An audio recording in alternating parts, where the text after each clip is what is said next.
বিসমিল্লাহির রহমানির রহিম।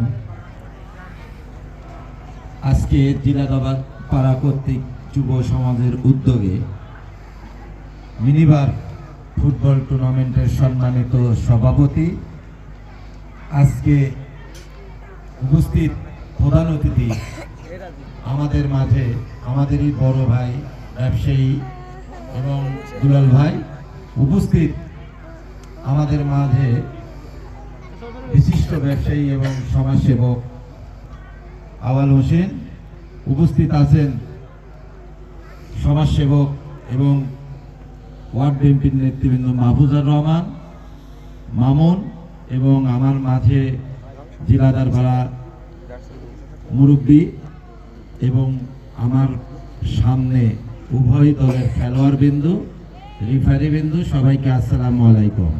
এই তরুণ যুবক এত সুন্দর একটা আয়োজন করেছে, আমি সর্বপ্রথমে তাদেরকে আমার অন্তঃস্থল থেকে ধন্যবাদ জানাই। তরুণরাই কিন্তু আগামী দিনের আমাদের দেশের ভবিষ্যৎ।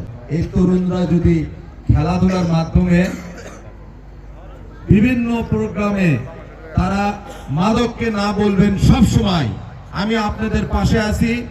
এবং আমাদের আরেকটা সমাজের মরণব্যাধি, সেটা হলো মোবাইলে গেমিং সাইট। এটা আপনি ফোনে অনেকে খারাপ উদ্দেশ্য গেমিং সাইট আপনি ব্যবহার করে, যা অর্থনৈতিকভাবে ক্ষতিগ্রস্ত হয়। আমাদের দেশ এগিয়ে যেতে সর্বাত্মক সহযোগিতা সবারই দরকার। এই জন্য তারেক রহমানের নির্দেশে আগামী দিনে সুন্দর একটি বাংলাদেশ হবে, তরুণরাই হবে আগামী দিনে ভবিষ্যৎ।